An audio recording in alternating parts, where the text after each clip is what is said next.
It's time for the Unnamed SWTOR Podcast, a podcast so good it doesn't need a name. So without any further ado, here's your host, JD. Take it away, Johnny. Hello, my friends, and welcome to episode 22 of the Unnamed SWTOR Podcast.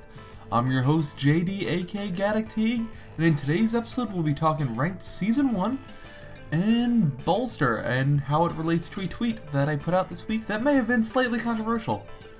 That's right, Bolster and Socialized Medicine, what do they have in common? I think they have a lot. You'll have to listen and find out. All of this, and we will talk about something also that I posted on Twitter this week, about my personal wall of crazy, which is player surveys. I think they'd be a great idea. They were a hot button issue on the forums this week, and Eric Musco had some kind of downer words. So we'll discuss player surveys and how I think they could actually help BioWare, and how I think they could help the community as well. So, with all that being said, let's force leap right in. Red 2, I've got a topic coming in hot, requesting clearance to engage. Lock as foils and attack positions. You are cleared to discuss. So another week and another whole lot of nothing on the news front on SWTOR.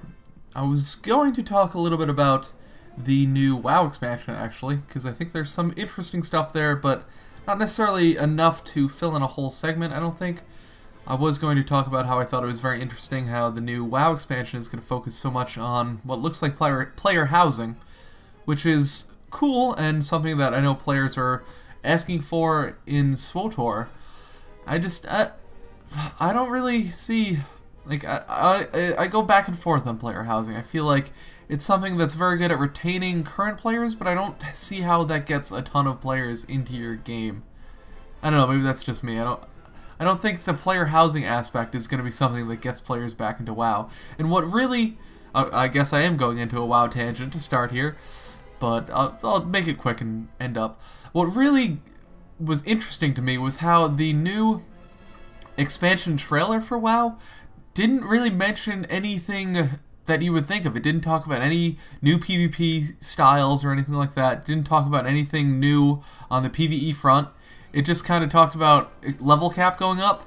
I think it talked about the new garrisons, and I think it may have actually. Let me pull it up and see exactly what it showed.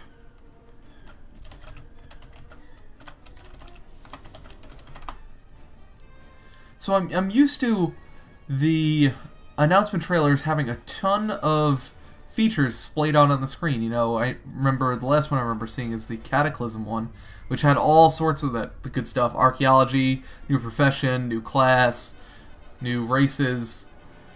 No, it didn't have a new class, but new races. Path of the Titans they announced, but never actually got around to doing. So I'm used to them having a ton of stuff, but there's a whole lot of fluff. And if I'll ever buffer to the end here, we will discuss exactly what they say.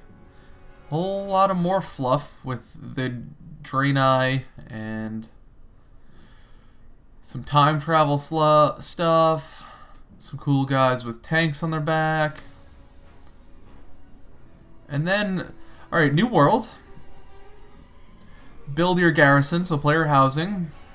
New character models, which they're really big into. Level cap increase, new dungeons and raids, new PvP zone items. See, that the quickest things on the screen are new PvP zones and new raids and stuff, but they don't really talk about how they're going to change or evolve those things at all. They're really putting their emphasis on the player housing aspect. And the new models, which are, I guess, something that was really in demand. I know a lot of people wanted it, but to me, that's not something that necessarily gets players back into your game. And we'll just have to see how it goes, because if you're trying to be like the Animal Crossings of the world, I think you have to do it really well. And while it does look interesting, and I think it would be cool to see how it does work out, it's not something that I'm willing to pay $15 to go check out that feature. But I don't know, I've spent enough time on WoW. That's just me. I'm sure I'm totally wrong. You can feel free to tell me how I'm totally wrong in that. But This is just not, I guess it's not an expansion targeted at me, and that's fine. I am playing SWTOR now. And SWTOR is doing some stuff that I'm happy about, and we'll see how Galactic Starfighter works out, because I think that could be a big draw, because that's something I think players really, that's a niche that isn't filled really by anything else, and I think it'll do well.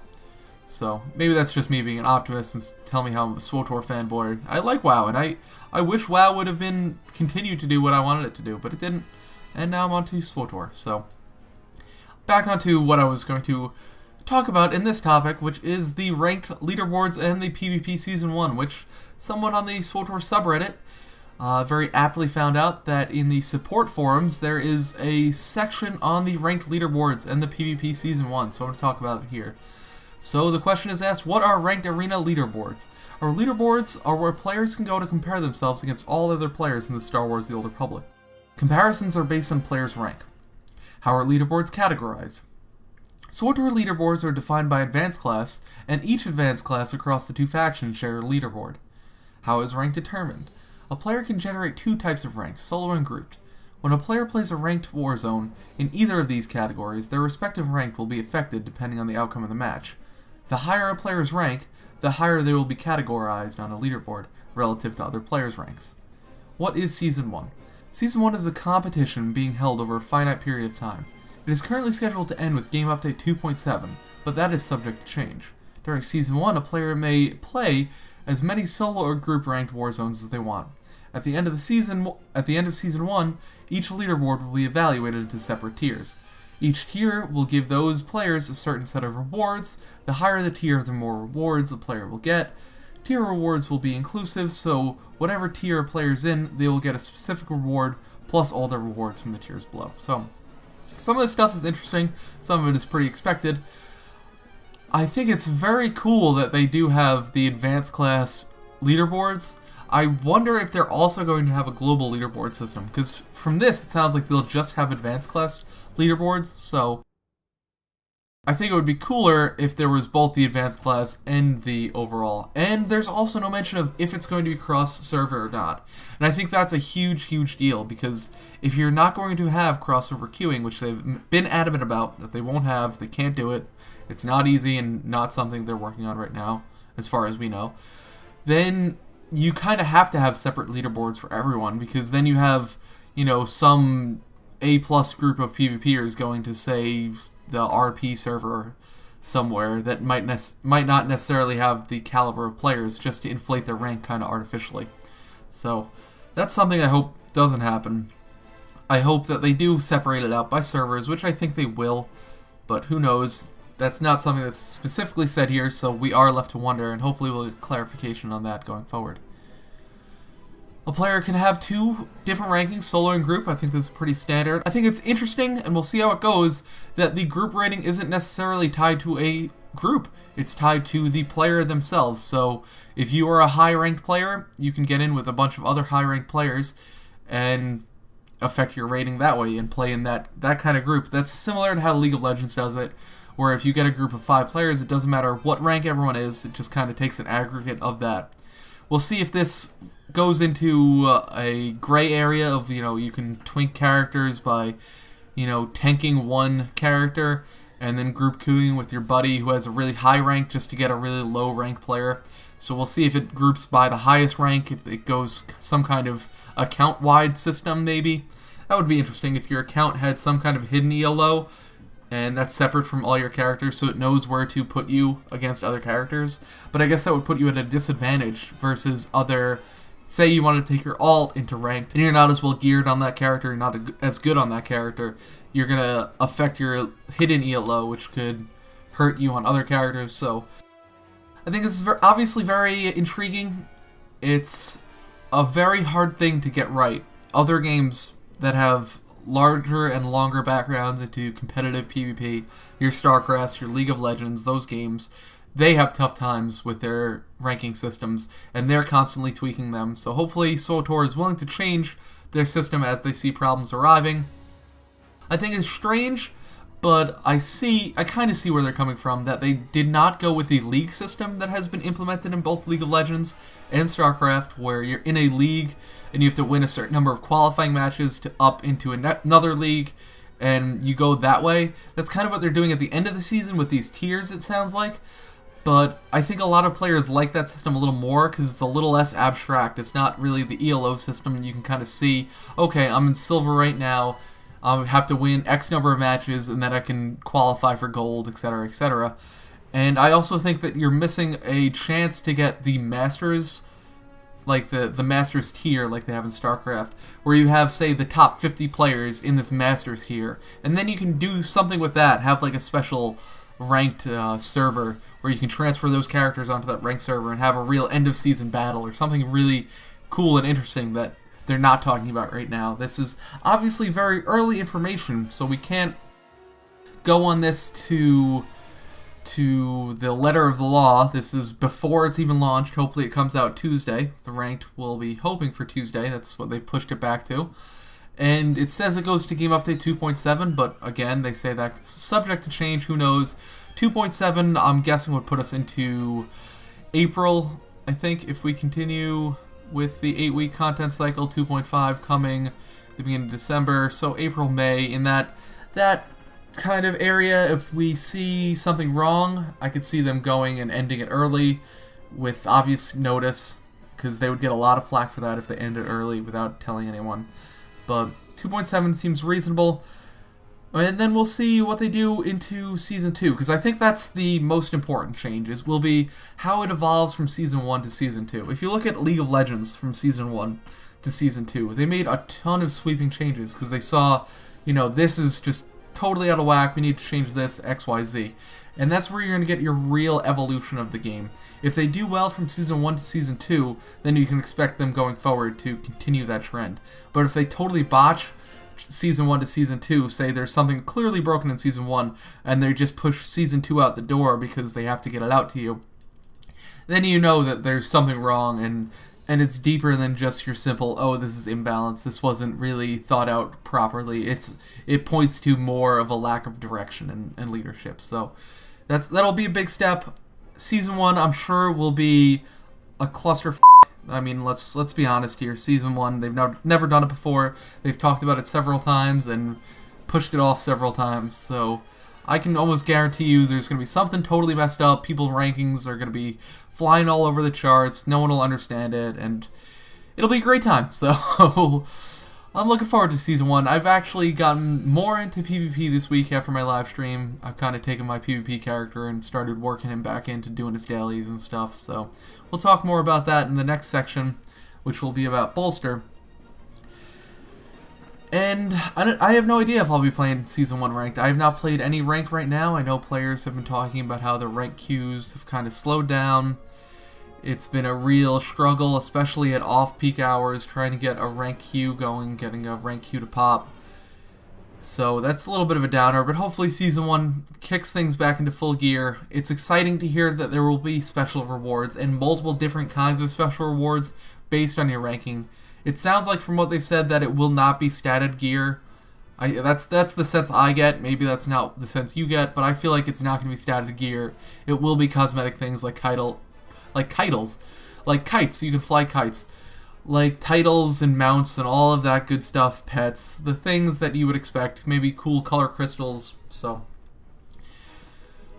I'm excited for Season 1, not necessarily because I'll be doing it. Like I said, I'm not sure if I'll be doing it, but I'm excited for everyone else that wants it and all the PvPers out there who have felt unloved for so long. I'm sure you still feel unloved and still hold a grudge with the removal of 8v8 or for your class being nerfed for so long or getting nerfs in the future or yada yada yada, whatever. But this is something that is obviously for you, and I really hope it works out, because for a good MMO to survive, you need both communities. You need good PvE and good PvP. There have been instances of games that have great PvE with no PvP, and there have been instances of great PvP with no real PvE. Warhammer is my example from my past, and it just doesn't work. You need both communities, and you need them both feeling loved and feeling appreciated in order for them to keep paying.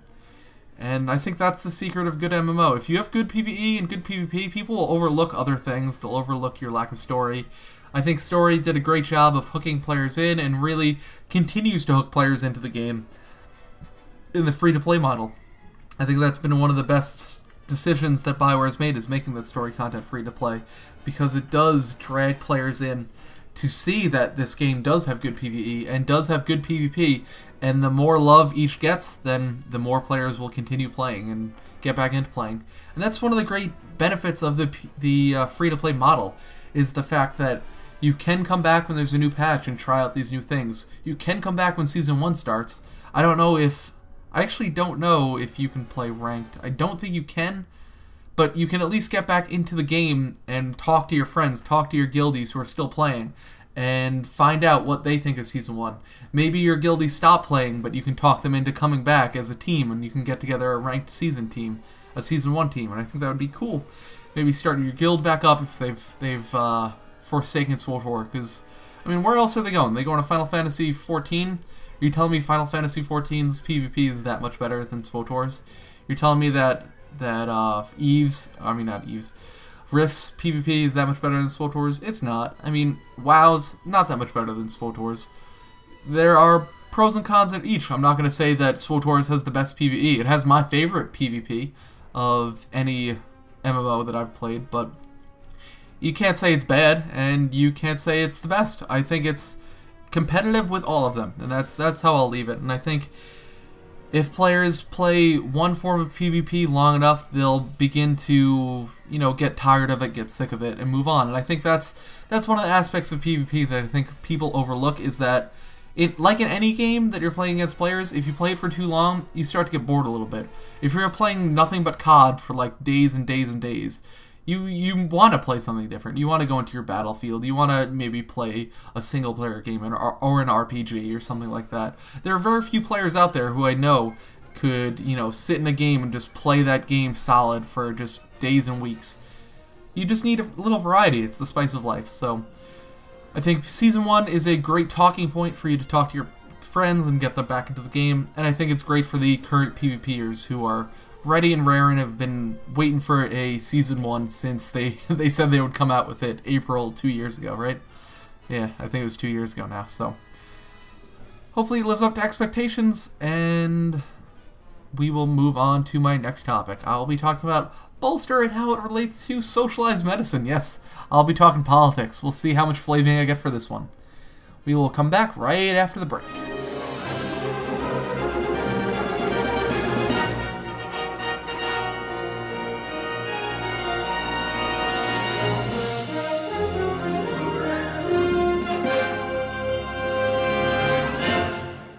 And for my second topic this week, and I can already tell this is going to be a very controversial episode. I've talked about WoW, and we're talking about Socialized Medicine, so I'm expecting lots of hate mail from this one. And you know what? I kind of like hate mail. I'll tell you that it's very interesting to read.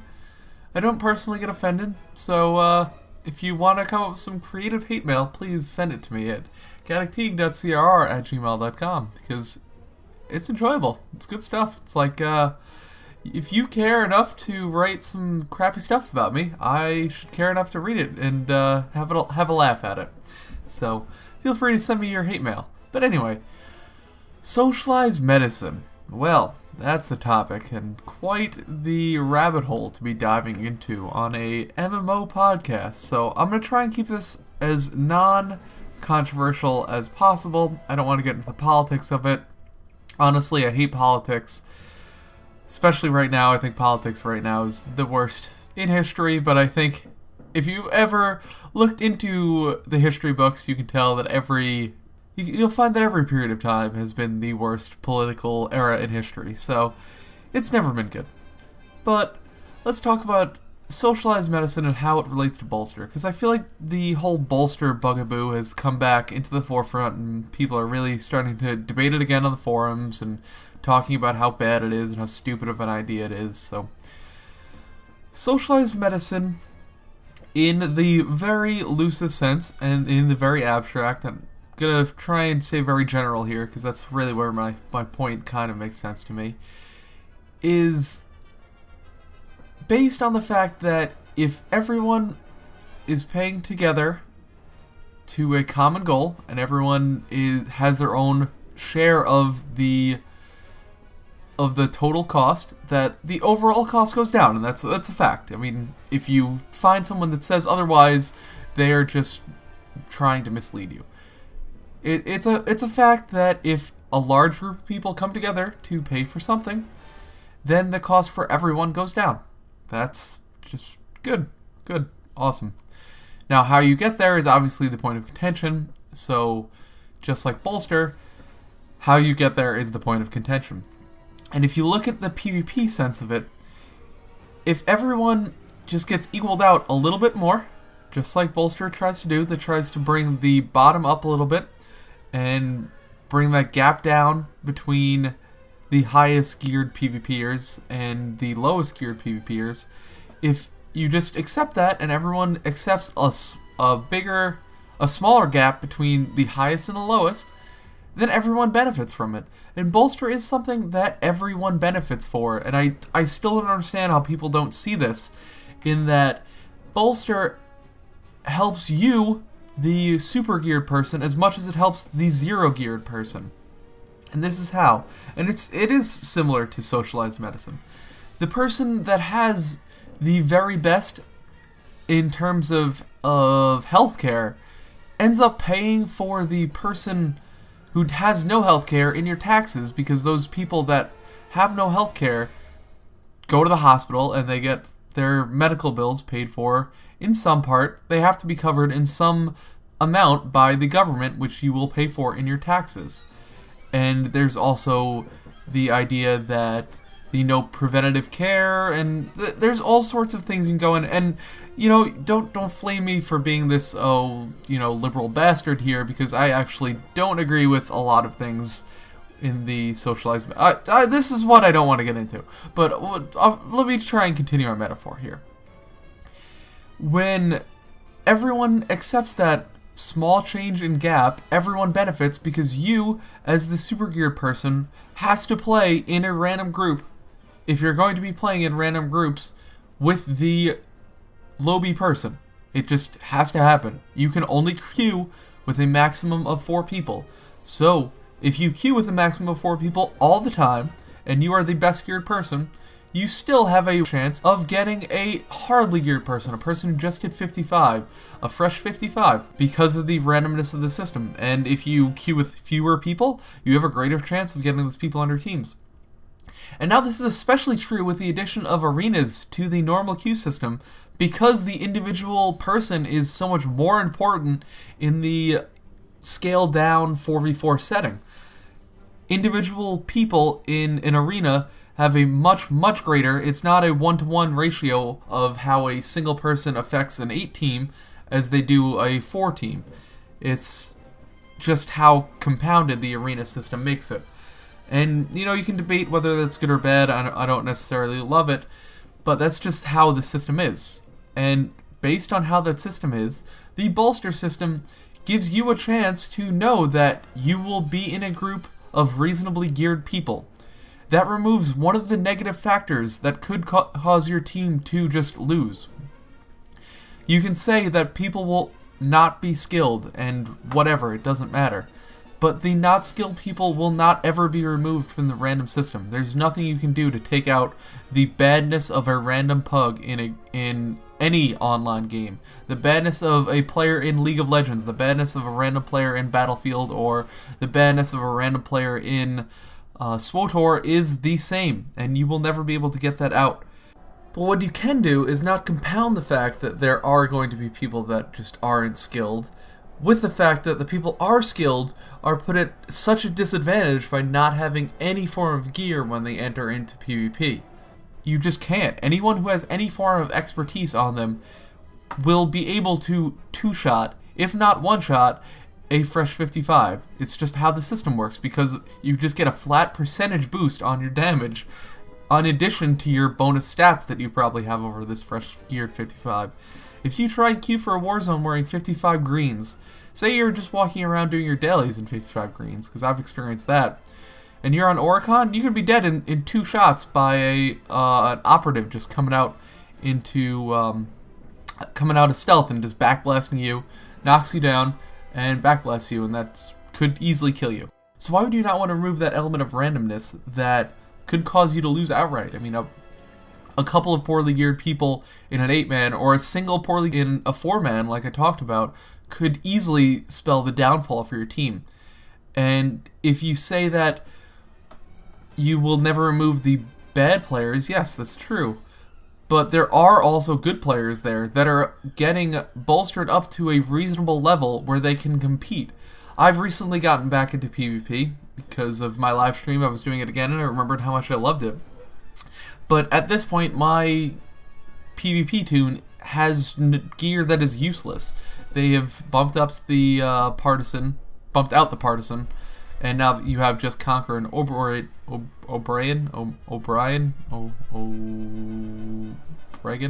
whatever it is, the O gear, and my gear is useless.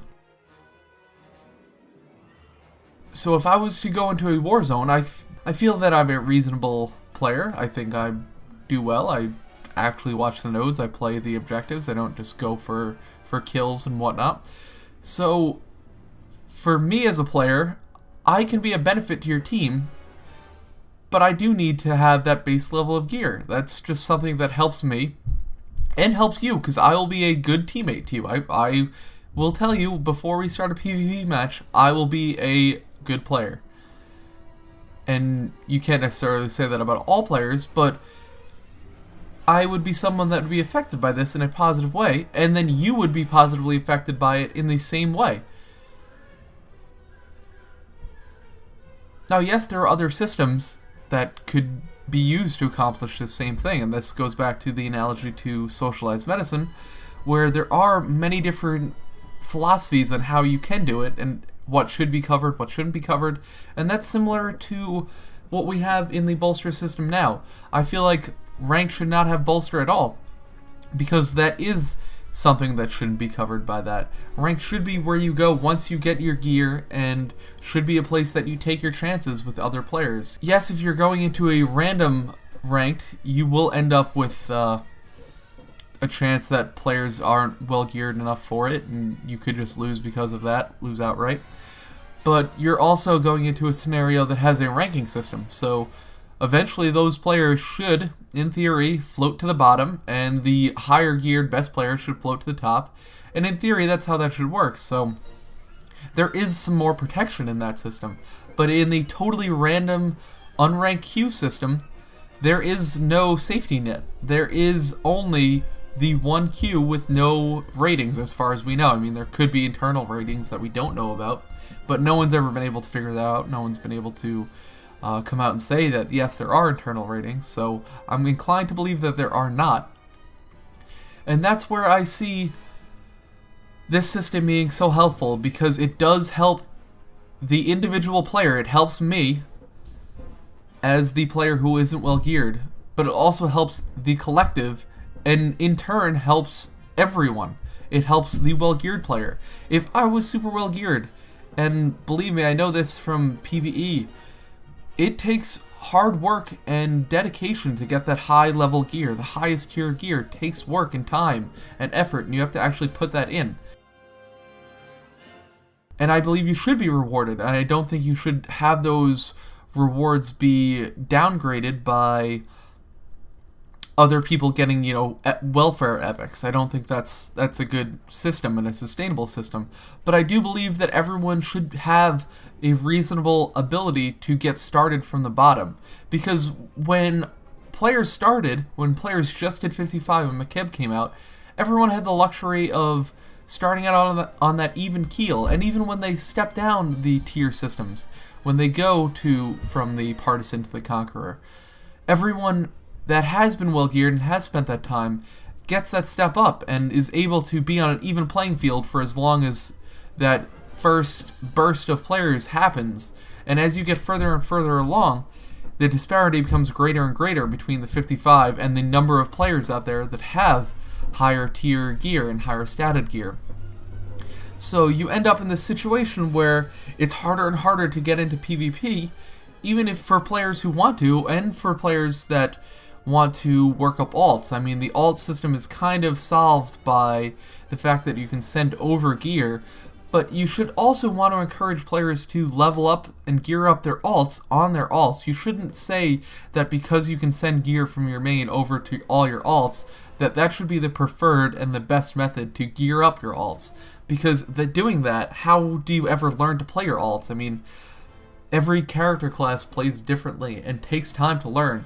And I would much rather have a player on my team who worked hard in figuring out how to play their commando healer than a person who's just mailed over all their gear from their DPS or their tank onto their operative healer. No matter how OP operative healers are, and no matter how good you are as a player, I still would like that seasoned veteran commando than that fresh, well-geared operative. And I think when it comes down to it, it really has to do with the fact that a lot of people that are against Bolster see that it affects them negatively in some abstract because everyone else is getting boosted up a little bit, and maybe they're getting boosted up with something that they're not necessarily getting. And they don't see, you can't see the trees through the forest. You don't see how it is affecting you in those random groups when you get those random people that are good players that are getting helped by Bolster. And there is also the added, I'll use this metaphor one more time, just like the healthcare system, I think the best way to implement socialized medicine is to make it as simple as you possibly can while continuing to reach your actual goal. Because like any system you put in, the more complicated and the more complex, the more chances you have for loopholes, the more chances you have where you have unintended consequences, where things are happening where you didn't necessarily want them to. And I think that's what you're seeing happening in certain instances with Bolster, where you have certain top-end gear being best-in-slot PvP, where you have the best-in-slot PvE gear being best-in-slot in PvP, and also vice versa. You have the best-in-slot PvP gear being best-in-slot in PvE in certain circumstances. So I think with the Bolster, they should try and simplify it as best they can, because you shouldn't have to do PvE to get the best PvP gear, and you shouldn't have to do vice versa. I'm an ardent supporter of that, and an ardent believer in that. So I really think they need to simplify the Bolster system so that everyone understands it, because that's another thing. A lot of people just don't understand how the Bolster system works. I don't understand 100% how it works either. There are certain times where I'm like, is it better if I wore this old piece of Conqueror gear, this old piece of Champion gear, or if I just went naked, or if I put in an orange slot? So there is a lot of complexity there that I think should be toned down and should be removed and should be refined, because Bolster in theory is great, but if it's uber broken, like I've been saying since Bolster was first announced, I wrote that op-ed piece on Tor Wars about, is it fair to call, let's go on a side note here. What the hell do you say when you write for a blog? Do you say it was a blog? Was it an editorial? Was it a commentary? Was it an op-ed? Is it fair to call things that aren't written in paper op-eds and editorials? Are they just blog posts when they're on the internet? I don't know. If you know, please feel free to let me know, so I know what to refer to it in the future. But anyway, just like on my Tor Wars piece, I wrote about this, and I'll write about it now. Bolster needs to be simple and easy to understand so that it's not broken and exploitable. And that's where I think the similarities really shine between the Socialized Medicine and Bolster, is the fact that the more complex you make the system, the easier it is to exploit, and the easier it is, and the harder it is to understand, and the harder it is to implement. So I really think this metaphor has worn out its welcome, so I think it's time to move on to the Wall of Crazy. Please feel free to let me know what you think. I know I've talked about a couple of controversial topics here on this episode, so please let me know what you think. gadicteague.crr@gmail.com, and we will head on to the Wall of Crazy. What? That's impossible even for a computer. It's not impossible. I used to bullseye womp rats in my T-16 back home. They're not much bigger than 2 meters. And And this week's Wall of Crazy topic comes from yours truly, that is right, the very own Gaddock Teague, aka JD, has come up with this idea that he'll be telling you about right now. So this week on the forums, there was a little bit of a, I don't even know what to call it, but someone figured out that they could post surveys to the forums, even though no one is supposed to be able to post surveys to the forums. This bug was quickly fixed, which I guess is a good thing, you know. But it led to the question as to why surveys are not allowed to be taken on the official forums. And Eric Musker responded saying that surveys on the forums can be misleading, which I agree. They can the forums are not a great sample size. The type of person that goes to forums, it's not necessarily representative of the entire player base as a whole, and I think that's true. I agree with that. So I don't mind the fact that they don't allow players to post their own surveys, but that got me wondering as to why we don't see more player surveys, especially subscribers, and why Bioware doesn't ask for player input more often. Not necessarily as a means of development, because I've said this before, that I think it's a bad idea when developers take too much stock in what their players actually quote-unquote want to see, or would like to see added to the game, and kind of take a back seat in their development, because I think developers are the developers for a reason. But I do think that surveys are a great way for Bioware to see what they're doing right, what they're doing wrong, and kind of just get a broad sense of what players want to see in the future. Wow, did my voice just crack? Like I'm 13. Jesus. Anyway, I think it's a good idea for Bioware to kind of gauge that response, and I think surveys are a great way to do this.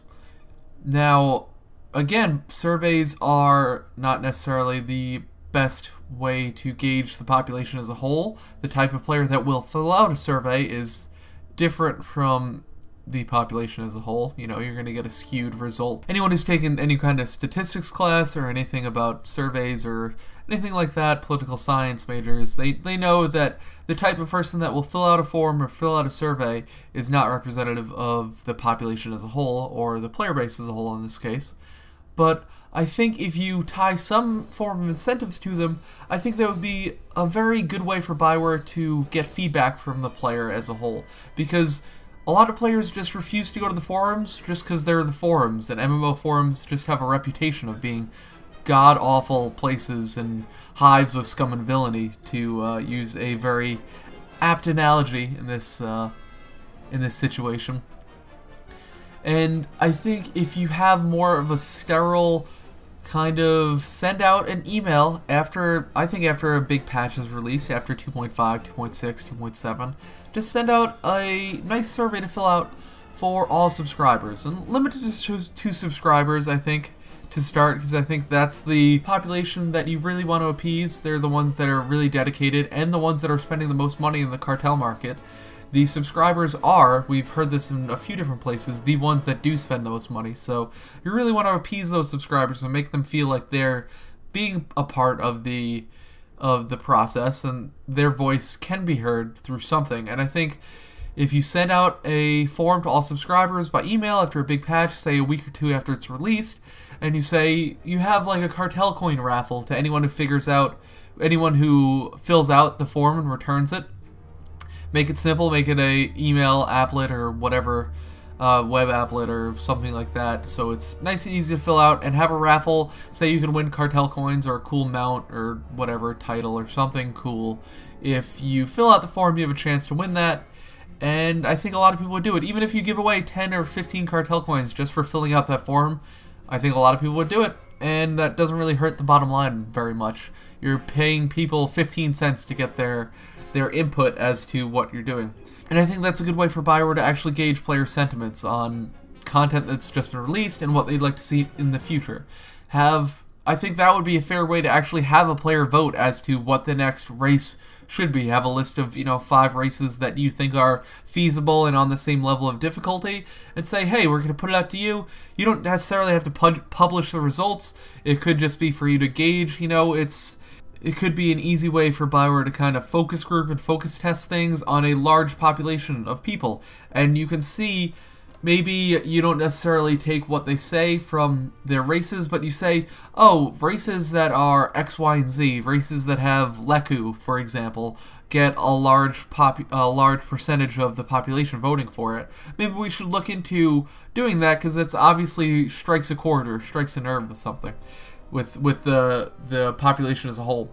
And stuff like that, I think, could lead to little improvements in the game over time, and really even bolster the sense of community a little bit, and make players feel heard, even if they're not necessarily being heard, which is something that I think all big companies also need to do, is give their supporters at least an illusion of being listened to, even if they aren't necessarily always being listened to. It's a good thing to listen sometimes, but sometimes it is just better to give them the illusion of listening. So that's probably controversial too. So I've talked about multiple controversial things today, so feel free to give me your feedback and tell me what you think. Next week, I will be discussing the release of Leaderboards and PvP. So, in the next week, they will be released, hopefully. Fingers crossed on Tuesday that they actually do get released.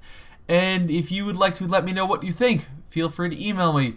Email your thoughts to gaddockteague.crr@gmail.com, and you'll have a chance to have your email featured here on the show. And if you have a crazy topic, also feel free to email me, tweet me, or whatever. And let's go into the wrap-up of the show. As always, if you'd like to contact me, you can send your questions, comments, concerns to gaddockteague.crr@gmail.com, or you can tweet them to @gteeg, GTEEG, on Twitter. Make sure to subscribe on iTunes to get your weekly podcast updates. I've recently changed and shifted my RSS feed, so if you're listening to this, you've probably already gotten that memo, but tell your friends, tell your mother, tell your brother that I've changed, so you're going to have to resubscribe and fix up your podcatchers or whatever. So I apologize for that, but hopefully by now you've caught on to that, and it won't be a problem anymore. If you're new to the game or thinking of resubscribing, I provided my refer a friend link in the show notes, so if you'd like a little added incentive to come back, feel free to use it. You can also check out my website, gaddockteaguegaming.com. That is my new website, so please check it out. It aggregates all of my YouTube videos, my podcast, anything like that. So check that out. I hope you've enjoyed this episode of the Unnamed SWTOR Podcast. This is JD, signing off.